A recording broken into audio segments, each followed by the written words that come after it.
Things aren't great right now. I'm talking big picture. Things might be okay or even good for you and yours, and I hope that's the case. And if it is, I'm glad. But on a more societal scale, nationally, internationally, things aren't great. Unless you're a fan of oligarchy and large-scale corruption and institutionalized discrimination and war. If you are a fan of those things, you might be happy with the direction things are going. But for the rest of us, yeah, not great. In these uncertain times, many of us may seek out inspiration or direction from fiction.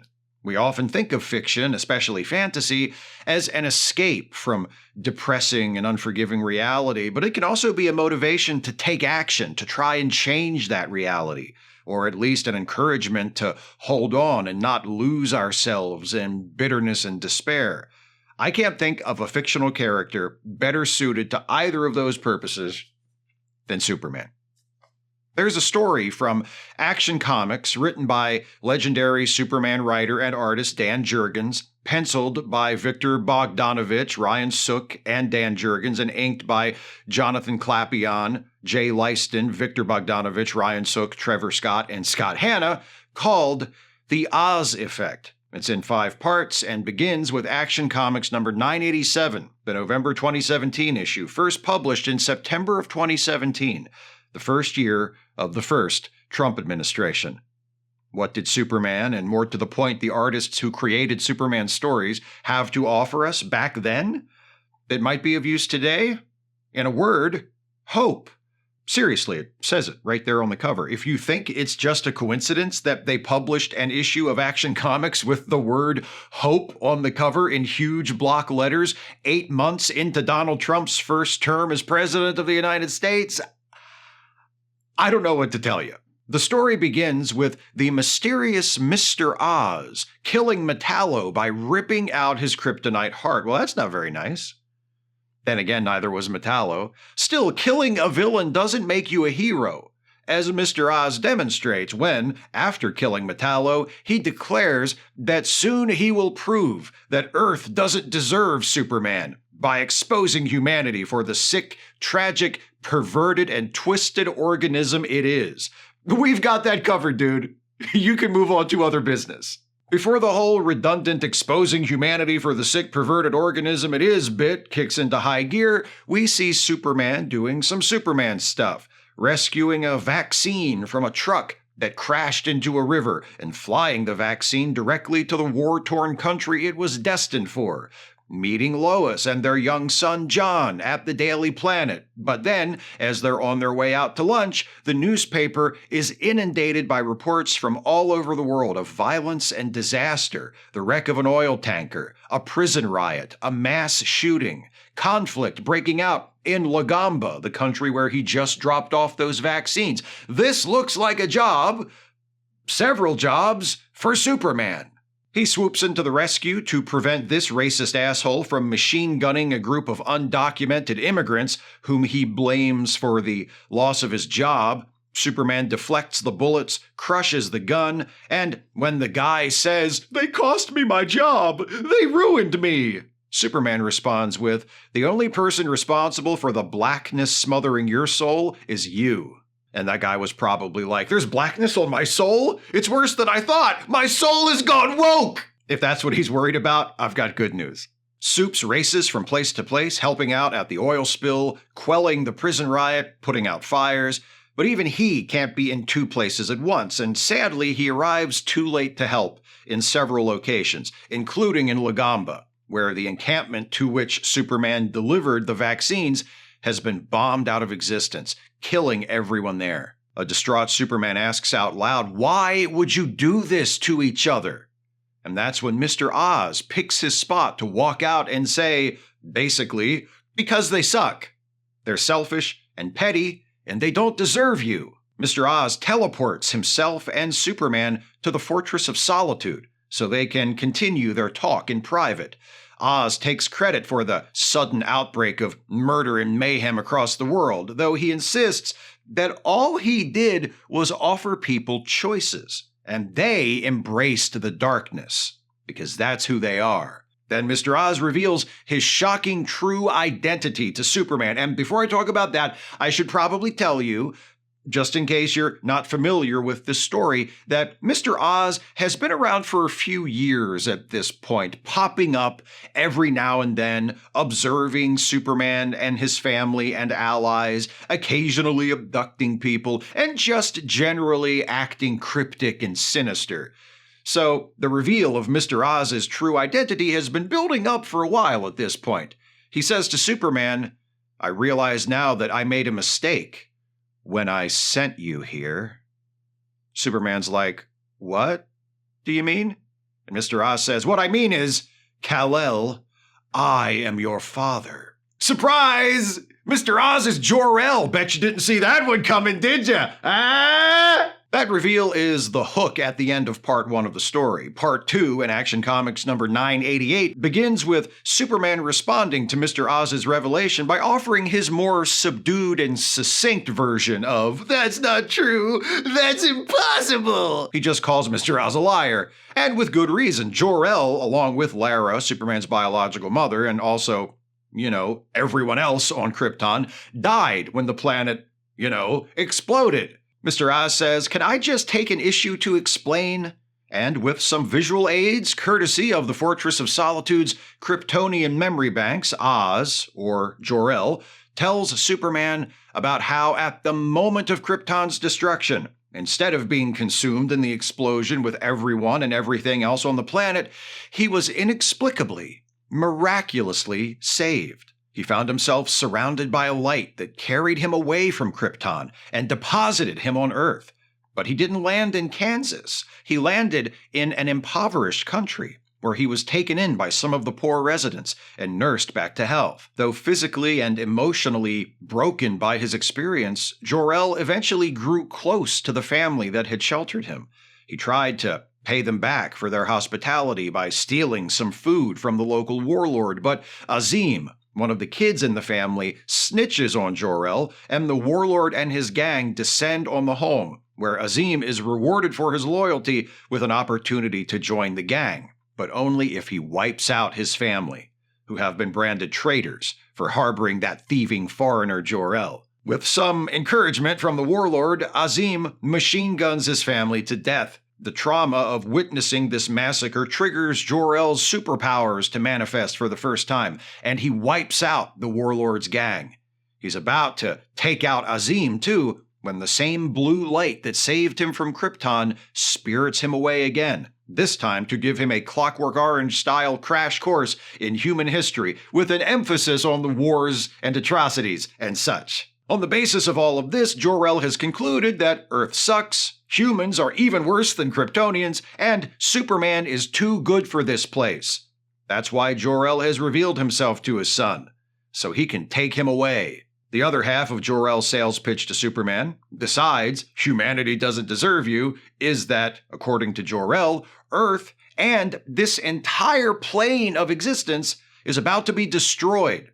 So Superman should grab Lois and John and escape to Jor-El's place, which is in a dimension beyond time and space, or something. I'm not going to get into details about what that plane of existence ending threat is, because it doesn't come into play during this story, and also it's part of yet another reboot of the DC Comics fictional universe, and I'm already getting bored just talking about it right now. The editorial staff at DC reboot their story world more often than most people change their fucking HVAC filters. Have they rebooted it again since you started watching this video?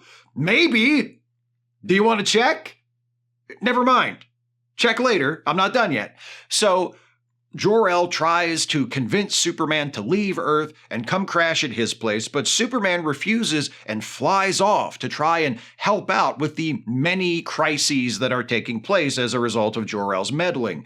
While Superman is busy doing that, Jor-El answers a call for help that comes into the fortress from Lois. A terrorist has taken control of the newsroom at the Daily Planet. Jor-El arrives, grabs the terrorist, and punches him out a window, at which point the terrorist helpfully explodes. Jor-El's like, "Hi, Lois. I'm Jor-El, Superman's dead dad who's not dead. Nice to meet you."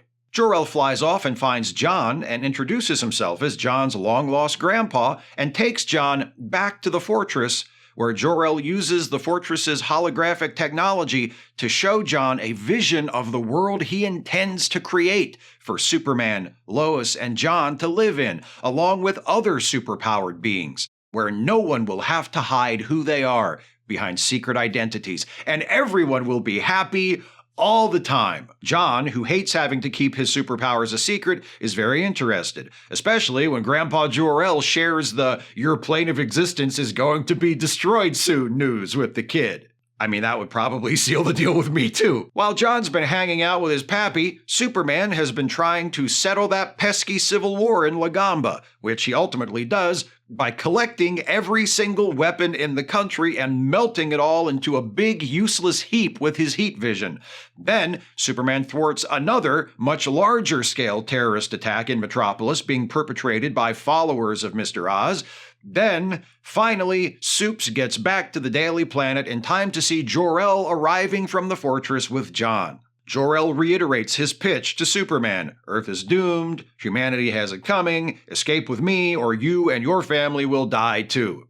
Superman responds by attempting to punch Jor-El in the face, but John steps in and says, "Dad, if we don't leave like Grandpa says, we're gonna die!" Supes doesn't take Jor-El's warnings seriously because, now that he knows Jor-El has been instigating all the violence and chaos around the world, he doesn't trust a damn thing Jor-El says. So Jor-El's like, "Oh yeah?" And he teleports them both away again, but not to the fortress this time, to Jor-El's place, that place beyond time and space where he's been spending most of his, well, I guess I can't say time. Jor-El tries the "Earth is doomed, humanity is sick, they don't deserve you" bit one more time, and Superman, who has been dealing with the war and death Jor-El caused up close and personal for a while now, punches him through a wall. Yeah! Fight! Fight! Father-son, fight! It turns out Jor-El can blast a kryptonite death ray out of his bad eye, a definite advantage when brawling with Superman, and they knock each other through a couple of walls until they crash into a room where Supes finds, to his shock, that Jor-El is keeping Doomsday. Superman's like, "I thought I sent him to the Phantom Zone." And Jor-El says, "Yeah, well, I invented the Phantom Zone, so I went and got him to protect my family. To protect you, Kal-El. Everything I've done since you were born has been to protect you. Until now." And then he kryptonite visions him through another wall. Advancing on Superman, Jor-El says, "I know what's coming. It's too big. You can't stop it. But if you let me, I can save you from it." Superman says, "Save me from it, but who's gonna save me from you?" Quoting Kelly Lynch from Roadhouse at a crucial moment in your Superman story. A bold choice, and I heartily approve. Superman notices the staff that Jor-El has been carrying around this whole time. He snatches it away and snaps it in half, and suddenly Jor-El's demeanor changes, softens. Superman says, "I've been getting bad vibes from this staff all along. Has this thing been controlling you? Or have you been controlling it?" Jor-El explains that after Krypton exploded, a chunk of kryptonite was lodged in his skull. The staff enabled him to survive the kryptonite poisoning and relieved the pain, and also gave him power. And the mysterious benefactor who rescued Jor-El in the first place used these things to force him to do things, to hurt people, which Jor-El didn't want to do. "I'm sick," he says. "I'm sorry, son." Superman embraces Jor-El, accepting him as his father for the first time since he revealed himself as Mr. Oz. But Jor-El pushes away, warns that he, the mysterious being who saved him and has been controlling him, is coming. A blue portal opens and begins pulling Jor-El in. "Fight for John and Lois," he calls out as he disappears through the portal. "And remember that I love you, Kal." The blue light engulfs Superman as well and deposits him back in the Fortress of Solitude. Despite the last-minute reconciliation with his father, Superman is shaken by what he's just been through. Which, yeah, I mean, it's been a hell of a day, hasn't it? Superman wonders if Jor-El was right, if humanity really is lost beyond all hope. He flies back to Metropolis to join Lois and John, and they're wondering the same thing. Is Earth really doomed? from some catastrophic outside threat and from the self-destructive tendencies of humanity?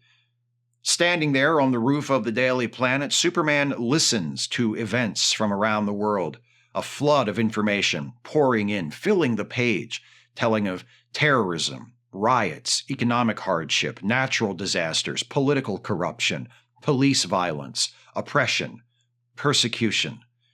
People are losing hope, says Superman. Then he takes off. John asks him where he's going, and he gives the only answer you'd ever expect from any Superman, or any Superman worth half a shit anyway. He says, back to work. So why might Dan Jurgens and his collaborators have chosen to tell this particular story in 2017 during the early months of the first Trump administration? And why am I bringing this story to your attention now in 2025 in the early months of the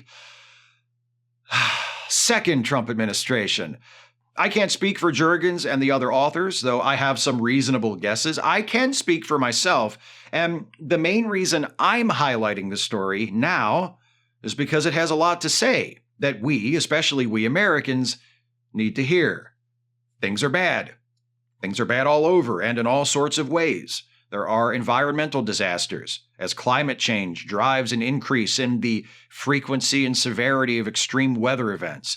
There are devastating wars. The destruction of Gaza, temporarily paused as of the making of this video by a ceasefire agreement, though it feels like it could start up again at any moment.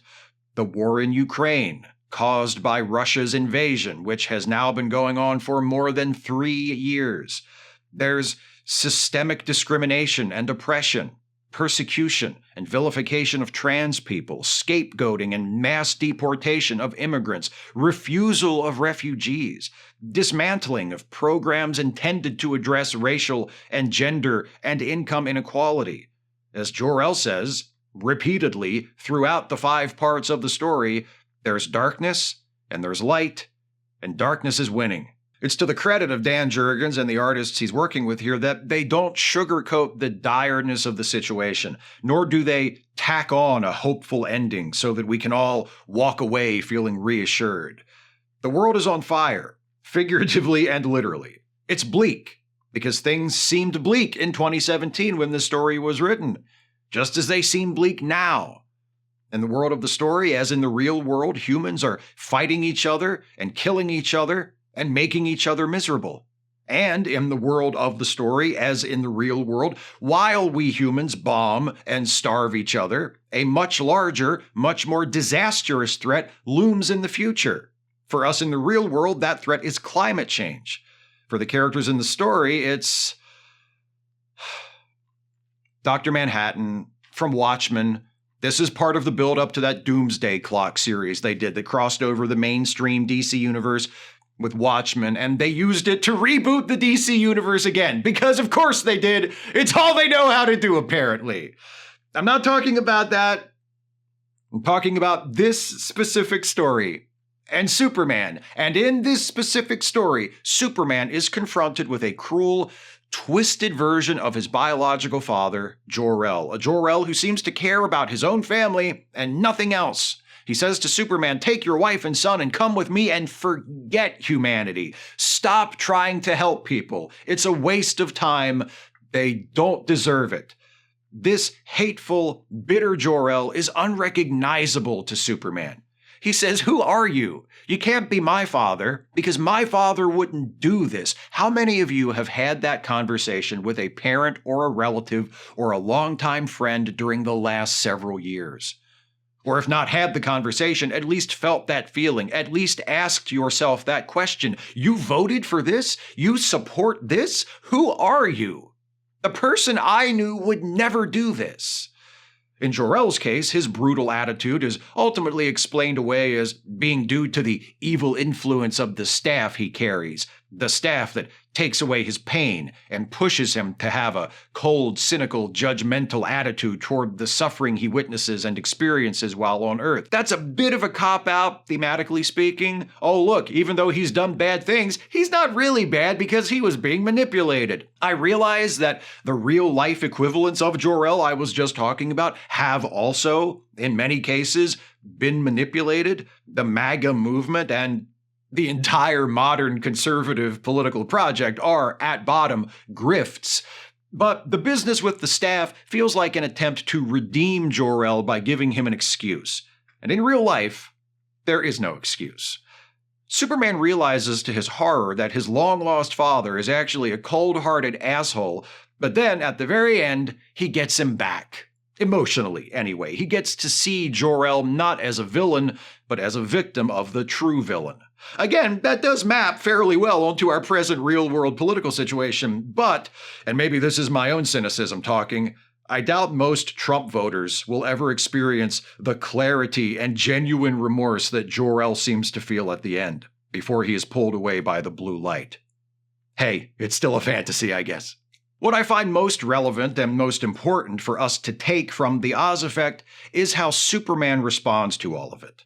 To the troubled state of his world, to the revelations about his father, to the warnings of looming and unavoidable disaster. Everything. When access to vaccines is threatened, Superman steps in and makes sure the people who need them get them. When an angry white man attempts to murder a group of migrants whom he blames for all his troubles, Superman places his body between those people and the bullets fired at them. When both sides of a civil war demonstrate that they're more interested in killing each other than in protecting the innocent civilians caught in the middle, Superman intervenes and stops the war. He doesn't side with the government or the rebels, he sides with the people. When he's told that all his efforts to do good are wasted, that those he's helping aren't worthy, that it's all pointless because the world is beyond saving anyway, what does he do? Does he abandon the world to the hopelessness that is falling across it like a shadow? Does he betray the principles he's tried to embody all his life? Does he give up? No, he keeps fighting. I think that ending is my favorite part of the story because, unlike how Superman's conflict with Jor-El is handled, it doesn't manufacture a reassuring resolution. The world is still on the brink. Things are still bad, and they aren't going to get better all by themselves, and it's possible that they just aren't going to get better. It doesn't give us closure, emotional or otherwise. What it gives us is a plea to not surrender. It gives us an example to follow, standing in the path of that descending shadow, listening to the voices of fear and pain and anger and intolerance and hatred from around the world. Superman's response is to take off and get back to work. He won't be able to fix everything. He won't be able to help everybody. He might not even be able to prevent the worst from happening. But he will do what he can. It's not just the Man of Steel who's fighting a never-ending battle. It's all of us. As we fight that battle over the next 4 years and far beyond, I can't think of a more devastatingly accurate portrait of our current circumstances than this one. And I can't think of a better image to inspire us to keep pushing ahead than this one. Back to work. You heard the man.